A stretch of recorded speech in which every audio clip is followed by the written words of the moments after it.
Rodolfo Franco presenta Diálogo Franco.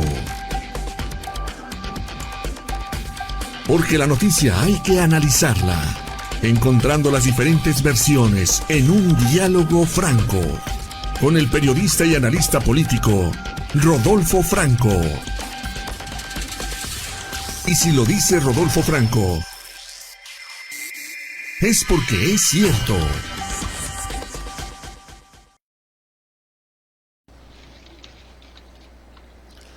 Bienvenidos a una edición más de Diálogo Franco. Ahora quiero decirle que después de que se dio a conocer la situación que prevalecía en el rancho Izaguirre, en el municipio de Teuchitlán, en el estado de Jalisco, en donde se hizo un show mediático, porque eso fue un show mediático, permitirle a medios de comunicación, a blogueros, youtuberos y a un grupo de familiares de personas que se encuentran en calidad de desaparecidos y no localizados, porque es el término jurídico que utilizan ahora las autoridades. Pues resulta que ya comenzó el salpicadero de culpas, porque la presidenta municipal del municipio dijo, pues no, yo atiendo la recolección de basura, yo estoy más preocupada por el alumbrado público. El gobierno estatal, el gobernador Lemus dijo, no estamos solos, la presidenta Claudia Sheinbaum nos está apoyando, estamos haciendo un pacto social de solidaridad, mientras que en la Federación Harfuch insiste que no es un campo de exterminio, que se trataba de un campo de entrenamiento, ahí reclutaban a través de redes sociales a posibles sicarios, se los llevaban a este campo de entrenamiento, los enseñaban a disparar, a defenderse, y él mismo dice, los golpeaban, los tableaban, y al que no servía lo mataban. Y entonces vienen ya las dudas, si los mataban, ¿en dónde los dejaban? Trataron de exculpar a la aparición o de justificar que esos 200 objetos pertenecientes a personas desaparecidas, pues constituían nada más el hecho de que llegaban, era como un dormitorio, dejaban sus cosas, se cambiaban, se vestían de sicarios y se iban a trabajar.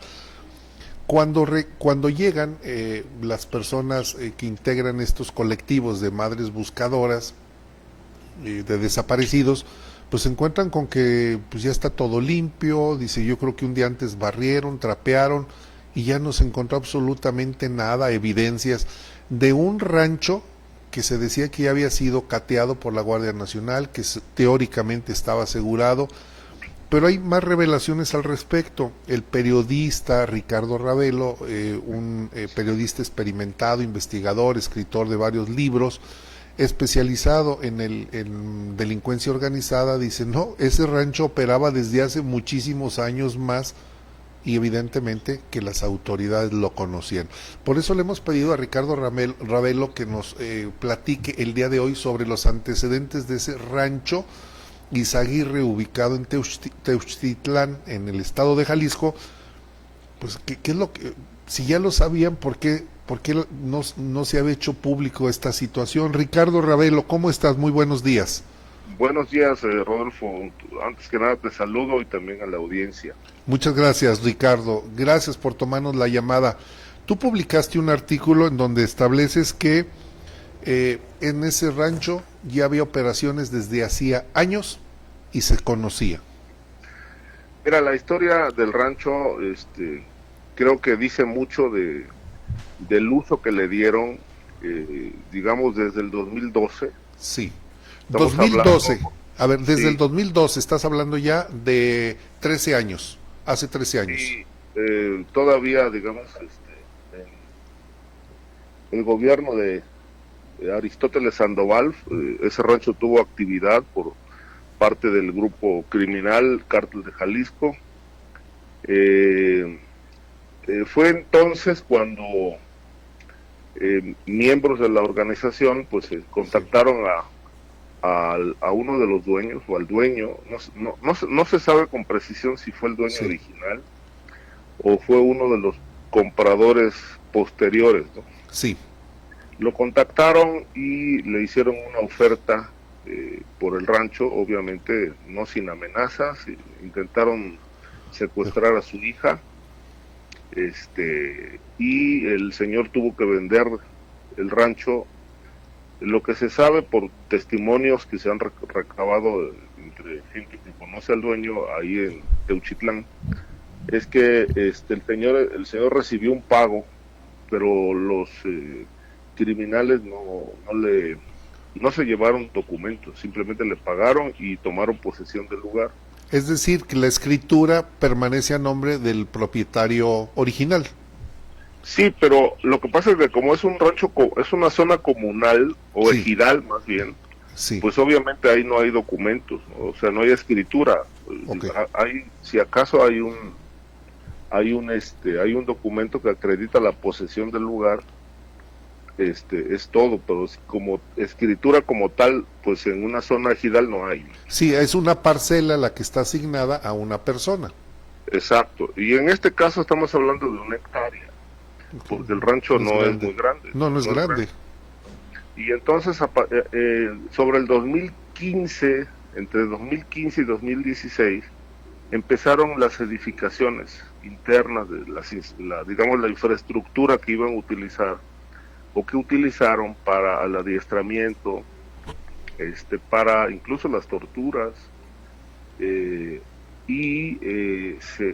a partir de ahí surgen los testimonios del reclutamiento de jóvenes para convertirlos en sicarios, halcones, vendedores de droga, etcétera, etcétera, para formar parte del cártel de Jalisco Nueva Generación. Correcto. A ver, Ricardo, permíteme hacer una pauta. Dices, ahí se construyeron instalaciones para la preparación, el adiestramiento. ¿Qué tipo de instalaciones son las que se construyeron? Porque en las imágenes que observamos en este recorrido show mediático, pues se ven simples cuartos, se ven unos baños. ¿Qué en específico eran las estructuras o las instalaciones para el adiestramiento? Bueno, en principio se hizo la barda. Segundo, había en una zona había como instalaciones de concreto que eran como para saltar, como para, digamos, hacer ejercicios de elasticidad, Sí, todo ese tipo de adiestramiento físico, ¿no? correcto. Es lo que se observa, pero obviamente estas evidencias con el tiempo fueron borradas, Correcto. porque hay algunas fotografías que dan cuenta de esta infraestructura. Digamos, no es una infraestructura muy sofisticada, pero es la mínima necesaria. La básica, digamos la básica. Sí, no es como la de las escuelas de formación de policías que se tienen pues toda una infraestructura para el entrenamiento. Exacto. Pero bueno, ya los testimonios y las investigaciones que surgieron después pues dan cuenta de que pues ahí había tortura, asesinatos, descuartizamiento de personas y entierro de osamentas o de pedacería humana que era sepultada en el lugar. Se presume, se entiende, se infiere de todo lo que se ha dicho, que eran de jóvenes que o se negaban a continuar o realmente no daban el perfil para formar parte de la organización. Correcto. Estos jóvenes los enganchaban a través de las redes sociales. Sí. Con ofrecimientos de trabajo, bolsas de trabajo falsas, los esperaban en Jalisco y luego los llevaban al lugar y allí pues los entrenaban. Pero durante todos estos años pues lo que imperó fue el silencio, porque hay que recordar que el cártel de Jalisco se entronizó en el poder durante el gobierno de Aristóteles y en realidad fue la etapa en la que se posicionó en el Estado como un grupo que pues llegó a tener amplios dominios. Incluso pues hay que recordar que fue asesinado el secretario de Educación en aquel entonces por parte del grupo del Mencho, controlado por el Mencho, porque ya veían venir una traición de este funcionario que, según el expediente del caso, lavaba dinero para los caballeros templarios y estaban preparando entregarle la plaza a este otro grupo. Ya. Ahora, respecto de por qué se mantuvo en silencio, pues se entiende que es la complicidad oficial, la complicidad que había con el cártel, alcaldes, policías, funcionarios menores, regidores, etcétera, incluso Sí. la propia gubernatura entonces encabezada por Aristóteles. Ujú. Esto fue heredado por Aristóteles a Enrique Alfaro, Sí. y Enrique Alfaro pues mantuvo los vínculos con ese grupo criminal, y obviamente, bueno, no es hasta 2024, septiembre, que se dan cuenta, entre comillas, que ahí hay un presunto campo de exterminio con hornos crematorios, pero la Guardia Nacional solamente emitió un parte donde da cuenta de la detención de 10 personas. Hubo un enfrentamiento en esa fecha y es lo que reportó, pero pues el rancho en ese momento se presume fue asegurado por la Fiscalía del Estado de Jalisco, pero las investigaciones no se llevaron a cabo a fondo. ¿Por qué no se llevaron a fondo? Porque implicaban a altos mandos de la policía ligados al cártel de Jalisco, a personajes del cártel de Jalisco como el Sapo, el Astra, entre otros, que ya ocupaban un lugar en el control territorial y que eran los que llevaban a cabo el adiestramiento, las torturas y obviamente los asesinatos ahí en el rancho Izaguirre. Déjame hacer ahí una pausa, Ricardo Ravelo. Dices, porque había ya la colusión con altos funcionarios. Esos altos funcionarios presumiblemente son del Estado de Jalisco, no son de la Federación, porque si estamos hablando de que intervino la Guardia Nacional, pues la Federación debió de haber tomado cartas en el asunto. Yo considero que es un silencio de todos, y es un silencio cómplice de todos, porque la Guardia emitió un reporte del enfrentamiento y de la detención de 10 personas. El rancho entonces fue asegurado, pero no hubo una investigación a fondo para pues detectar qué actividades se llevaban a cabo en el rancho Izaguirre, de tal suerte que bueno, pues no es hasta cuando los colectivos ingresan a partir de una denuncia anónima, que todavía no dicen quién les informó, sí, que ellos se dan cuenta de lo que ahí ocurría, y entonces viene la denuncia, pues que le dio la vuelta al mundo, que ahí ese rancho operaba como un campo de exterminio y que estaba cobijado por el gobierno del estado, y obviamente el gobierno federal, pues a mí me llama mucho la atención que ignorara lo que ahí ocurría si ya tenían un primer parte informativo de la Guardia Nacional. Vamos a hacer, Ricardo Ravelo, nuevamente una pausa, porque me parece que es muy importante. A ver, utilizaste hace un momento dos descripciones. Uno, campo de exterminio y hornos crematorios. A ver, me voy a regresar al tema de los hornos crematorios, porque tú sabes que en la conferencia matutina de la señora Claudia Sheinbaum, que tiene periodistas a modo, paleros, se ponen a hacer una descripción muy puntual de lo que significa un horno crematorio, que no son los campos de Auschwitz, que por supuesto que no lo son, pero tú mencionaste, ahí había hornos crematorios. Cuando interviene la Guardia Nacional, mencionas, Ricardo Ravelo, había hornos crematorios. Eso acontece en septiembre del año 2024, es decir, el año pasado, y se aseguró el predio y hubo 10 detenidos. ¿Dónde están o por qué no están esos hornos crematorios que hoy en día lo rechaza tanto la presidenta como Omar García Harfuch, y dice, no hay indicio de que haya sido un campo de exterminio, como lo mencionaron, y entre paréntesis, los activistas, sino un centro de adiestramiento? Entonces, ¿a quién? La pregunta es ya, ¿a quién le creemos, o cómo desaparecieron esos hornos, o dónde están los restos óseos? ¿Qué es lo que pasa? Hay una nebulosa, hay un vacío ya. No, yo creo que es muy claro. Cuando lo aseguró la Fiscalía de Jalisco, pues se borraron evidencias. Okay. Se borraron algunas evidencias. Ellos limpiaron el lugar. Sí, hornos como tales, pues solamente encontraron ciertos vestigios y obviamente las osamentas calcinadas pues dan cuenta de que ahí se llevaban a cabo este tipo de exterminios, porque bueno, de otra manera, ¿cómo se explica que las osamentas las encontraron calcinadas, enterradas en el lugar? Eso que me estás narrando, Ricardo Ravelo, corresponde al dato de septiembre del 2024.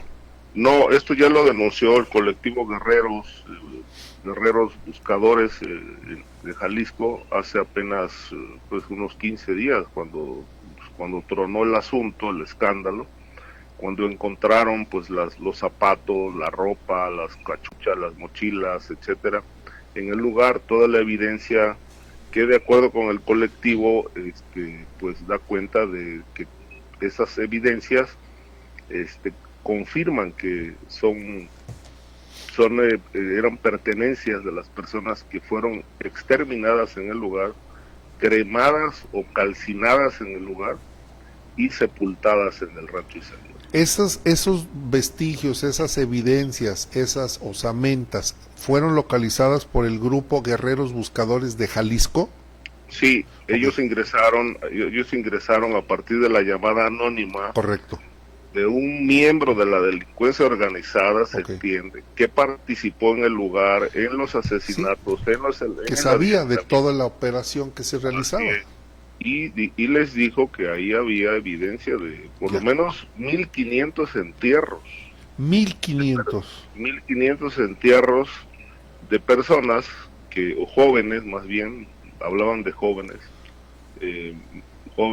pues, ¿qué será? De 18 a 22, 24 años, que fueron allí, algunos entrenados que, bueno, se incorporaron a la organización y otros asesinados, calcinados o descuartizados y calcinados y enterrados en el rancho. Correcto. Entonces, lo que se tiene por parte de del colectivo Guerreros Buscadores de Jalisco es evidencias. Pregunto, Ricardo Ravelo, esas osamentas, esas evidencias, ellos los resguardaron, los preservaron, los tienen en su poder, tomaron fotografías. ¿Cómo el día de mañana lo pueden acreditar en esa carpeta de investigación?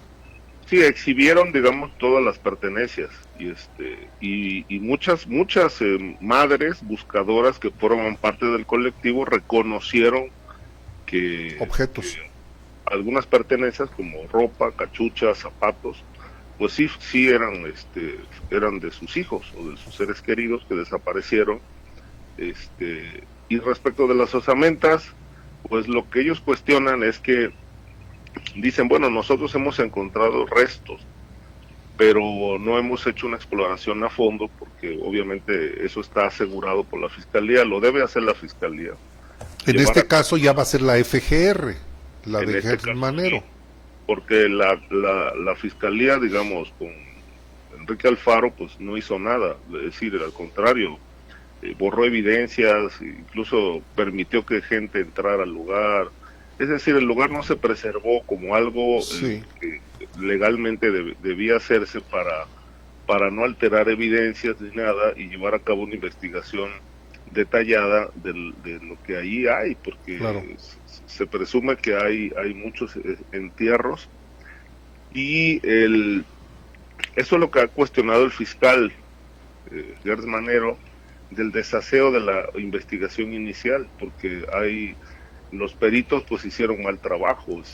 Por ejemplo, algo que cuestionó el fiscal, dice, no es posible que en el expediente del caso pues no tengan ni siquiera acreditado quién es el dueño del predio. Lo que se sabe es que el predio o el terreno, el rancho, luego fue registrado como propiedad privada con ayuda de las autoridades y aparecen otros nombres, pero no se sabe si esas personas son los dueños reales o son testaferros. Okay. Que sería una línea de investigación, pero que estaría, que no daría mayor trascendencia por lo siguiente.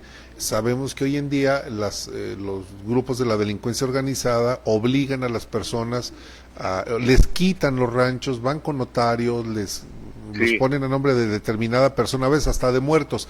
Yo creo que aquí el tema es cuando dice Hertz Manero, el fiscal general de la República, Alejandro Hertz Manero, dice, hay un desaseo en la investigación, pues al señor le correspondía una parte por lo siguiente, Ricardo Ravelo, razono en base a lo que nos estás platicando.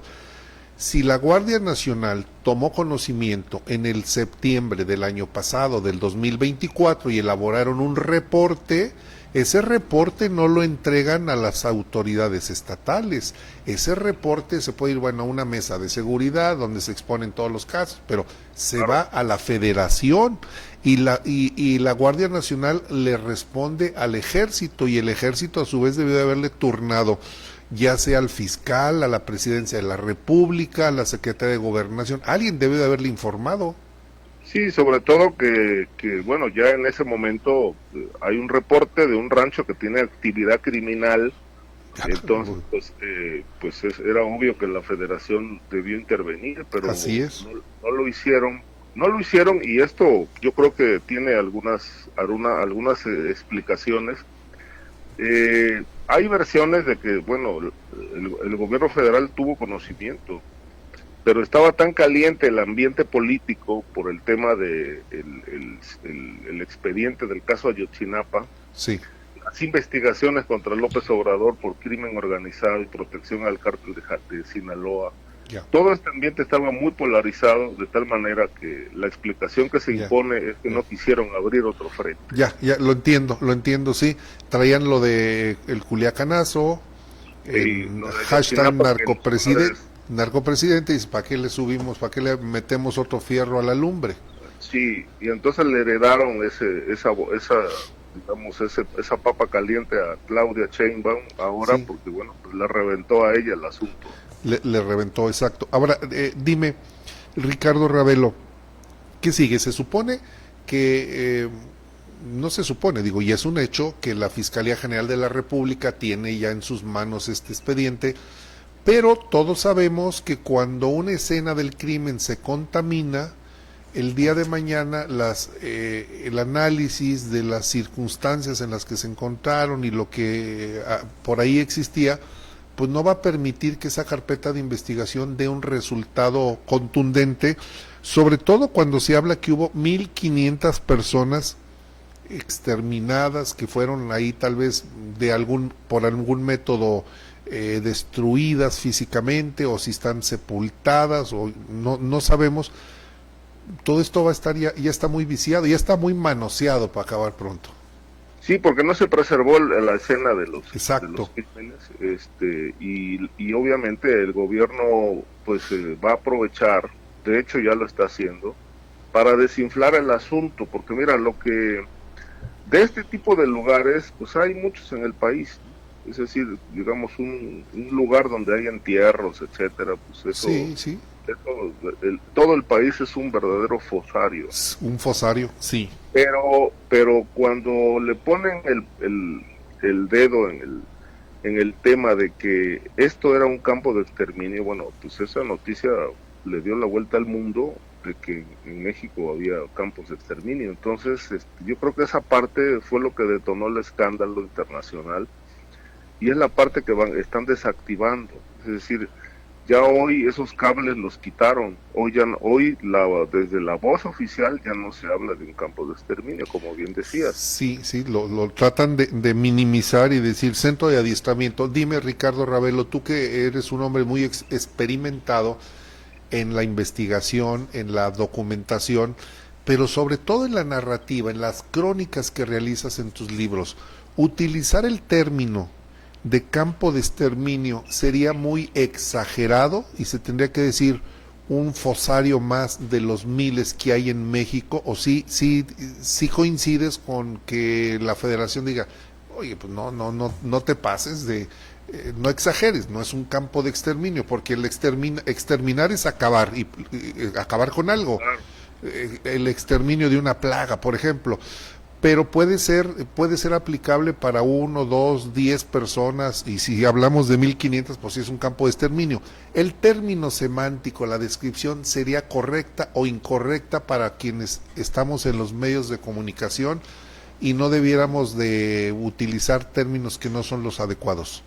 No, yo creo que no. Mira, hablar de campo de exterminio en realidad es apenas el término justo para describir el horror que vivió en ese lugar. Sí, sí sería adecuado decir campo de exterminio. Ahora, sí, tampoco se descarta, y esto hay que considerarlo así. Mira, los casos criminales que empiezan a tomar sesgos, donde se empiezan a omitir elementos, donde se le quitan ciertos impactos, etcétera, generalmente causan el sospechosismo de que la mano oficial estaba involucrada en ese caso. Sí, yo en lo personal, digo, por lo que he leído y por lo que he trabajado a lo largo de pues ya muchos años, yo no descarto que independientemente de que el cártel de Jalisco lo haya usado como campo de exterminio y de entierro clandestino o cementerio, yo no descarto que también haya sido un lugar donde las propias Fuerzas Armadas, cuando han llevado a cabo asesinatos masivos con enfrentamientos con la delincuencia organizada, pues lo hayan usado para eso, porque si el ejército se ha especializado en algo a través de la historia, es de desaparecer personas sin dejar rastro. Sí, pues tenemos el caso de la Guerra Sucia en la década de los 70. Y el caso de Ayotzinapa reciente, ¿no? Y el más reciente es el de Ayotzinapa. Sí, entonces yo creo que, bueno, pues aquí donde hay silencios, obviamente pues hacen falta poner palabras, hay muchos silencios y actitudes un poco torcidas del gobierno, en este caso de la Fiscalía, de bajarle el volumen a un tema que realmente sí generó un estruendo internacional que le pega pues a la imagen de un gobierno llamado Cuarta Transformación, que ofreció al país pues un cambio y un abatimiento del crimen organizado para devolverle la tranquilidad a los mexicanos, y que no ha cumplido con ese cometido, ¿no?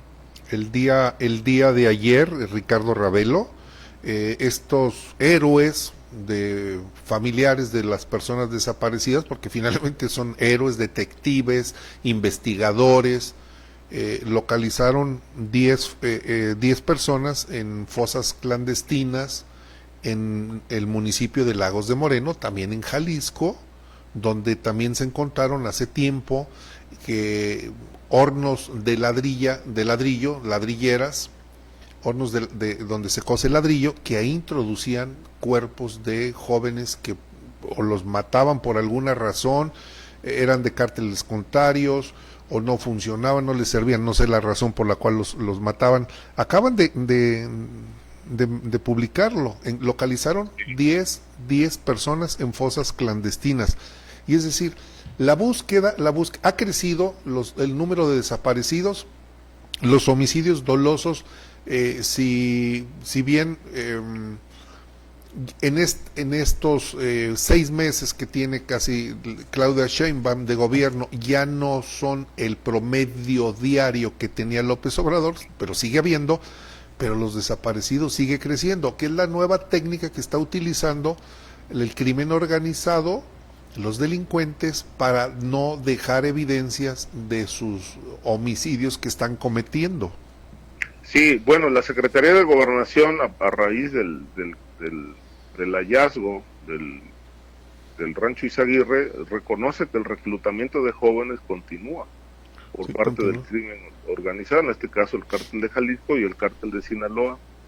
Allí se han exhibido por lo menos unas 10 cuentas en TikTok, que es una de las plataformas que más utilizan para el enganche de jóvenes, que les ofrecen empleo con remuneraciones atractivas, De tal manera, en algún momento creo que platicamos tú y yo, de que está tan quebrado la credibilidad oficial y gubernamental, está tan quebrada la economía en este país, que realmente lo que hay que preguntarse es qué pasó con el programa social que echó a andar López Obrador. Sí, lo platicamos, de Jóvenes Construyendo el Futuro. Millones de pesos Sí. para evitar que hubiera este enganche de jóvenes construyendo el futuro para que tuvieran otra vida.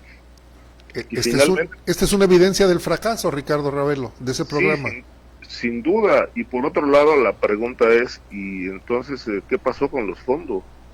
¿Los aplicaron? Digo, para el gobierno sí se aplicaron, porque ahí está la documentación. Pero pues llegaron, eso sí. Etcétera. Vete a saber dónde está ese dinero. No vemos resultados en 6 años.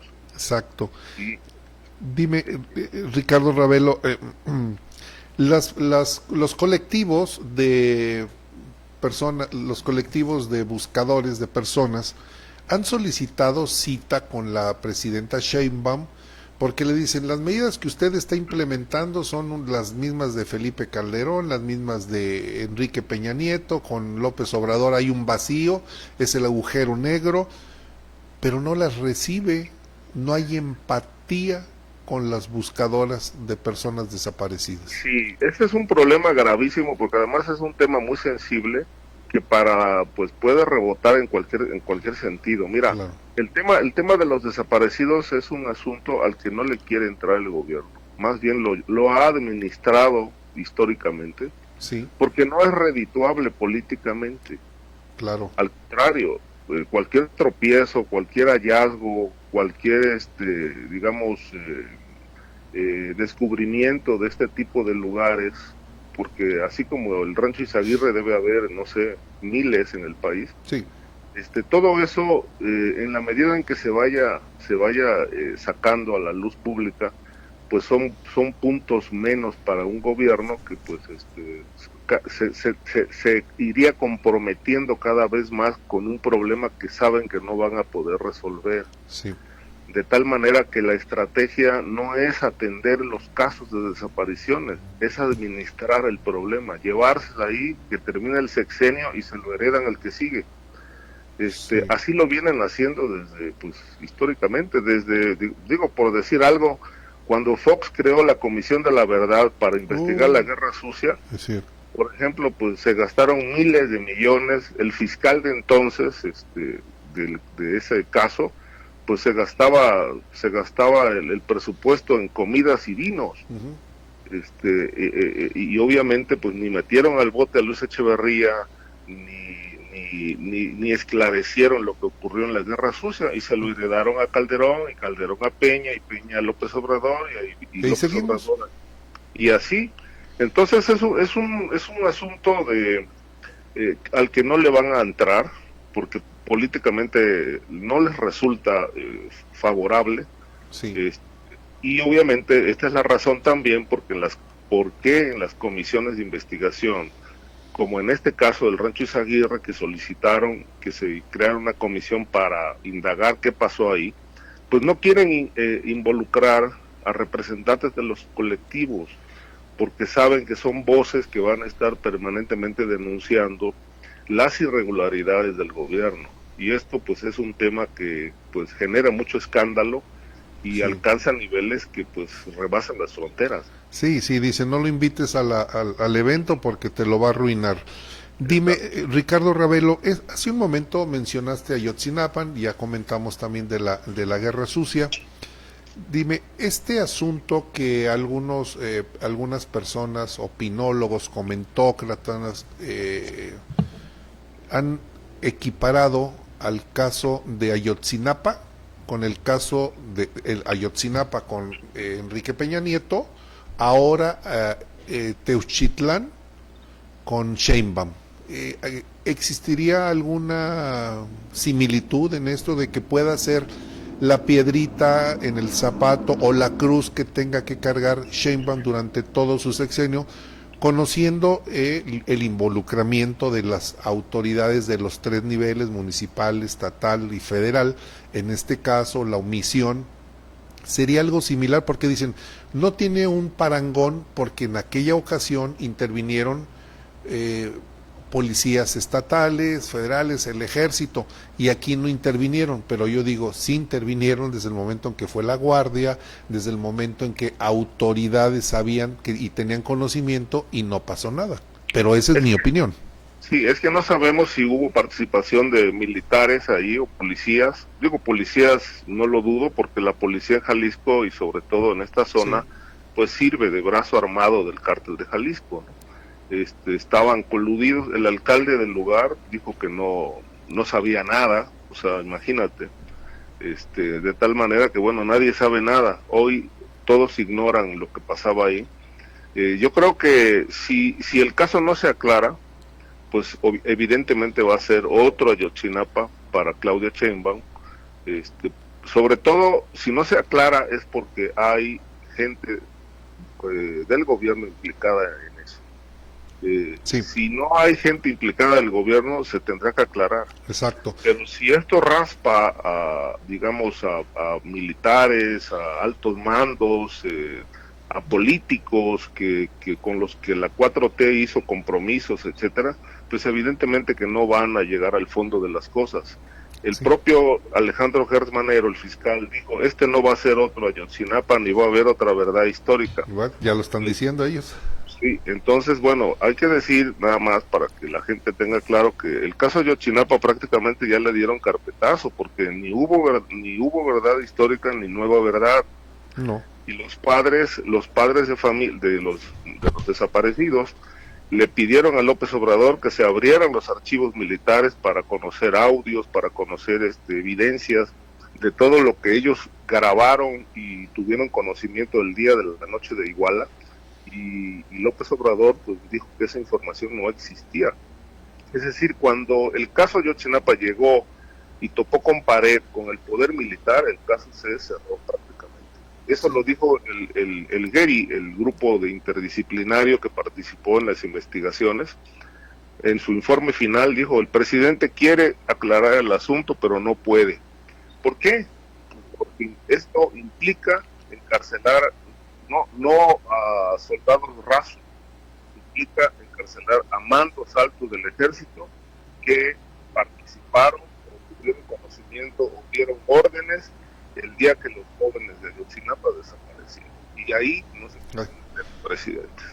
Sí, y se quedó el expediente del caso Ayotzinapa y se quedará por décadas como pudiera llegar a suceder con el caso del rancho, en donde pues ya estaremos viendo a finales de este año qué transcurre, si efectivamente le entran al tema como debiera de ser, o como tú dices, o lo administran, y sobre todo, algo importante, Ricardo Ravelo, en el 2027 hay elecciones y el tiempo político pasa muy rápido, ¿eh? Claro, viene la intermedia, ¿no? Viene la intermedia y puede ser un punto de inflexión para el segundo piso de la cuarta transformación. Ya estamos en la 8T. Permíteme dar lectura. Tenemos comentarios, Ricardo Ravelo. Sí. Están al pendiente Inés Rodríguez, Raquel Hernández y 13 personas más, pero no las alcanzo a ver. Espérame, porque algo moví aquí en mi teléfono. Déjame ver. No estoy... A ver. No sé por qué me sucedió en mi teléfono, pero había varios comentarios al respecto. Válgame, ya le moví este teléfono, porque estaban comentando. Ya no lo logré ver. No sé qué pasó, Ricardo Ravelo, le moví aquí al teléfono. El tema es de que yo estaba observando que estaba un grupo de un colectivo también, un colectivo estaba conectado y creo que eran, porque algo veía yo de Guerrero, pero ya no los estoy.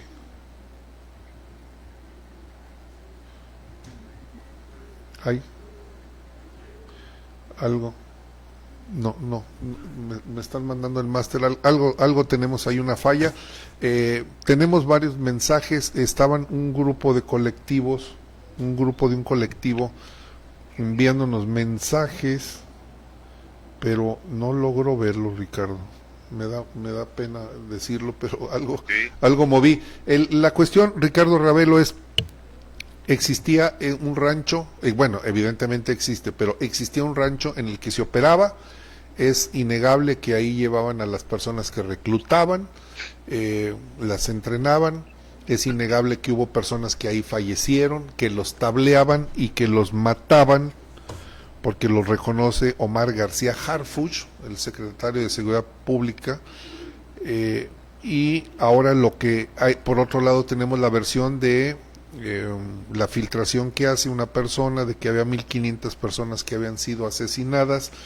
Tenemos por otro lado la aportación que hace el colectivo Guerreros Buscadores de Jalisco, donde ellos encuentran algunos elementos probatorios, evidencias de que sí había restos humanos que habían sido asesinados, y con lo que nos vamos a quedar finalmente es que la Federación, la Fiscalía General de la República, ya tomó, pero comience a trabajar en la investigación y tengamos un resultado en el que satisfaga a la ciudadanía, a la sociedad, sobre lo que está sucediendo no solo en Jalisco, en todo México. Tú utilizaste un término que me parece muy correcto: México es un fosario, por todos lados, al estado al que quieras ingresar a hacer la búsqueda, te vas a encontrar con fosas clandestinas, y no de hace 20 o 30 años, de 6 años a la fecha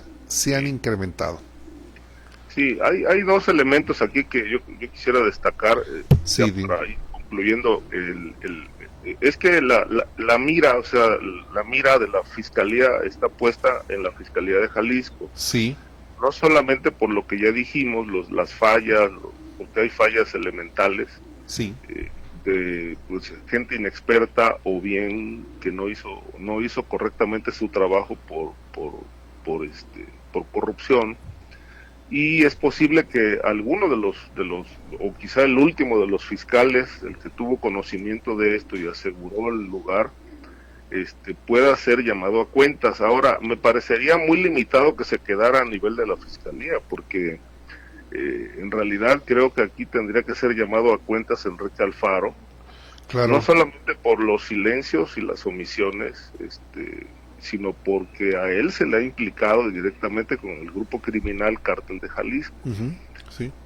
Entonces, yo creo que aquí tendría que rodar cabezas políticas, porque un rancho con estas actividades criminales, como fue el Izaguirre, pues no puede pasar desapercibido para la inteligencia oficial, la inteligencia del gobierno.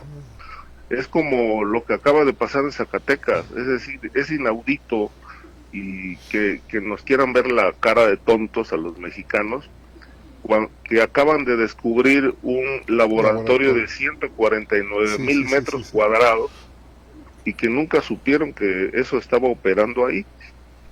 Sí, esto haciendo una comparativa con lo que llevó a Rafael Caro Quintero, entre otras cosas, a la cárcel, es el rancho El Búfalo, que eran 80 hectáreas, 85 hectáreas. Allá era a mayor extensión por los cultivos, acá la extensión sería equiparable, porque son químicos los que operan ahí. Exacto. No, pero es de la misma dimensión. Más o menos, sí, es de la misma dimensión, nada más que con la diferencia de que, bueno, no sabemos acá en Zacatecas, pero en el rancho El Búfalo había trabajadores que eran miembros del ejército. En su momento, ¿no? Entonces, pues de ese tamaño era el tema entonces. Doble jornada tenían los militares. Y era el secretario de la Defensa, era Juan Arévalo Gardoqui, para que tengamos en cuenta ese dato, porque pues él fue el que le dio protección a Caro Quintero durante muchos años, casi toda su etapa como narcotraficante, ¿no? De tal manera que, bueno, no hay crimen organizado sin complicidad del poder, de tal manera que si solamente caen mandos medios de la policía, el fiscal. Yo creo que nos vamos a quedar cortos porque creo que el tema va más allá de esos niveles. Aquí hay gobernadores implicados, bueno, lamentablemente uno ya está muerto, que es Aristóteles. Lo mataron. Pero mucha de su le gente, costó la vida. Que por cierto se le atribuyen al cártel de Jalisco. Sí, hubo seguramente una traición. Sí, y el caso extrañamente lo cerraron sin autor intelectual y sin móvil en la Fiscalía de Jalisco de Alfaro. Ese es el otro detalle, ¿no? Ahora, yo creo que Claudia tiene la gran oportunidad, Claudia Sheinbaum tiene la gran oportunidad de darle una vuelta a toda esta historia de silencios y de complicidades y de impunidad, pues construyendo un aparato, una verdadera estructura de fiscales y jueces que se pongan a trabajar en las investigaciones de los desaparecidos, ir dando resultados. O sea, tienen que hacer algo, no solamente cambiar las leyes. Sí, que los datos biométricos, que una credencial, pero ¿cómo vas a impedir que se siga de pasar? A ver, correcto, sí. Vas a tener una mega identificación, ya te desapareciste, ¿y de qué te sirvió? Claro. Ahora, hay otro detalle que sí me llama la atención, que los peritos que van a empezar a trabajar en las investigaciones en el Rancho Izaguirre, en campo, leí una nota hace 2 días, sí, de que son estudiantes que va a contratar la Fiscalía General, porque no tiene personal para poder llevar a cabo una indagatoria allí. Entonces van a echar mano de estudiantes. No, digo, con todo respeto para los estudiantes, ¿qué experiencia tienen? Claro, pero una parte o gran parte de los que van a hacer la indagatoria son estudiantes de derecho o de cuestiones forenses y de ese tipo, peritos en la materia, pero todavía son estudiantes. Entonces, bueno, ¿y tú sabes por qué lo hacen? Para que las cosas no salgan bien, Ricardo, porque si es un caso de esta envergadura que pudiera ser una Ayotzinapa, pues mandas a tus mejores hombres, claro, pero aquí se trata de que todo quede mal. Claro, porque bueno, al final pues hay que buscar un culpable de las fallas de la investigación. Pues claro. No, evidentemente no quieren llegar al fondo. Ahí no quieren. Ahí hay algo muy en el fondo que apesta y bastante feo. Pero que no lo quieren destapar. Que se llama complicidad, como lo dijiste hace un momento, se llama complicidad, pues eso es todo. Sin duda. Entonces yo creo que, pues si la comparación siempre dicen, bueno, a veces ayuda, a veces no, pero yo creo que, pues, al arranque del sexenio, digamos en los primeros 6 meses, pues ya Claudia tiene su Ayotzinapa, tiene su caso de guerra sucia, tiene su caso de exterminio, que bueno, pues ahora sí que va a ser un tema que si no lo aclaran pronto y fehacientemente, que convenza, pues lo va a arrastrar todo su gobierno. Sí, dice un refrán, mal comienza la semana al que lo ahorcan en lunes. Claro. Para Sheinbaum es un lunes, 6 meses es un lunes y ya tiene su Ayotzinapa. Y pues, si bien tendrá muchos estrategas que le ayuden a paliar el tema y administrarlo, como bien lo dices, administrarlo, la sociedad no es, como dice López Obrador, el pueblo no es tonto, también no somos tontos. Y esto, entre más le den largas y más le den largas, pues estaremos nosotros al pendiente de qué es lo que está, de qué surge o qué callan. Lo que sí es importante es que esos colectivos de buscadores van a estar insistiendo porque son incansables por una sencilla razón, tienen un familiar desaparecido. Claro. Y ese es el mejor motor que pueden tener. Y además también hay que destacar que lo mucho que se sabe sobre el caso de las desapariciones, pues se les debe a ellos. Son sí, los pues, que han hecho la labor. Pues lo que te digo, son agentes investigadores, son peritos, son rastreadores, le ponen dinero. Pues sé de una madre buscadora que estaba vendiendo sus objetos para poder tener recursos para desplazarse a hacer la búsqueda. Imagínate, deshaciéndose de lo poco que tenía la persona para poder ir a realizar la búsqueda. Esto es ofensivo en un México en donde las instituciones están para eso, las áreas de seguridad y de procuración y de investigación están para eso, y no lo hacen, lamentablemente no lo hacen. Sí, en fin. no lo hacen porque, bueno, hay complicidades y es lo que hemos denominado el Estado ausente, que a su vez se traduce en el Estado cómplice. El Estado cómplice, un Estado ausente y un Estado cómplice, eso es.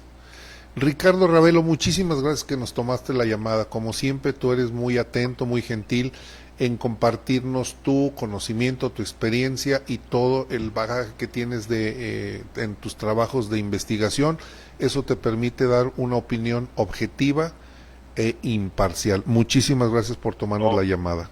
Muchas gracias a ti, Rodolfo, por la oportunidad de conversar y bueno, pues esperemos que esto seguiremos porque el tema todavía apenas empieza, entonces pues seguiremos analizando los pasos que dé la Fiscalía y a ver qué rumbo toma esta macabra historia. Macabra historia, sin duda. Muchísimas gracias, Ricardo Ravelo, un fuerte abrazo. Buen día, gracias. Gracias a Ricardo Ravelo, nuestro buen amigo Ricardo Ravelo, periodista, investigador, un experto en los temas de la delincuencia organizada, digo, porque los investiga, no por otra cosa.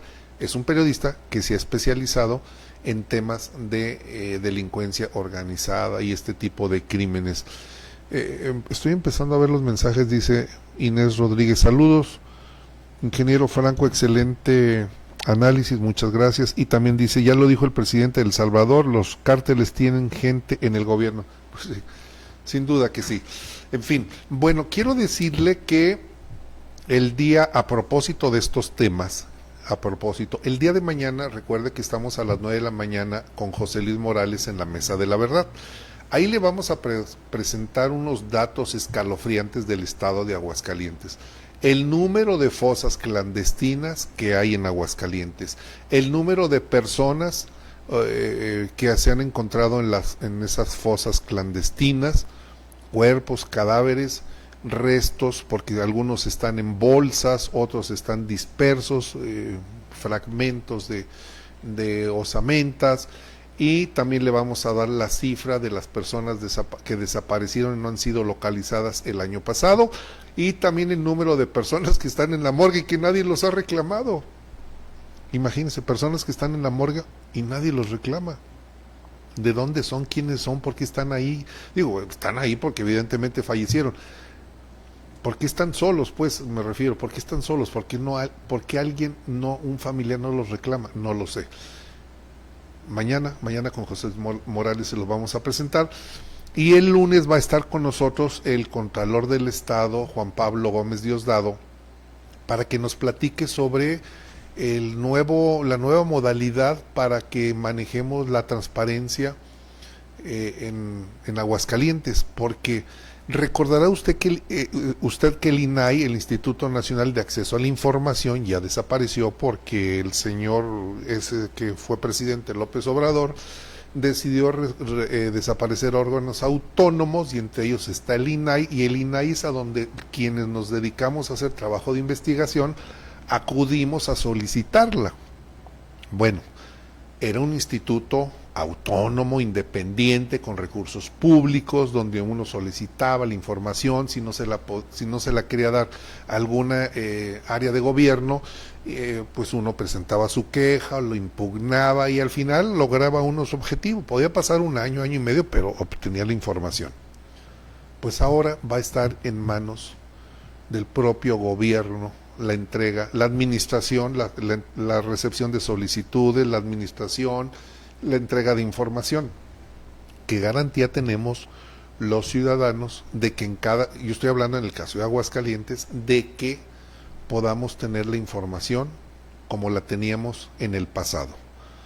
Porque en el caso de la Federación vamos a tener que recurrir a la Secretaría de la Función Pública, y no creo que, estando en manos de las autoridades, nos vayan a entregar la información. Ese tema lo vamos a tener entonces el próximo lunes, ya sabe, entonces el viernes el tema de las narcofosas, el lunes el tema de la transparencia. Por lo tanto yo le quiero agradecer que nos haya seguido en esta transmisión y lo espero el próximo lunes en punto de las 9 de la mañana, que será un programa más. El de hoy es un programa menos.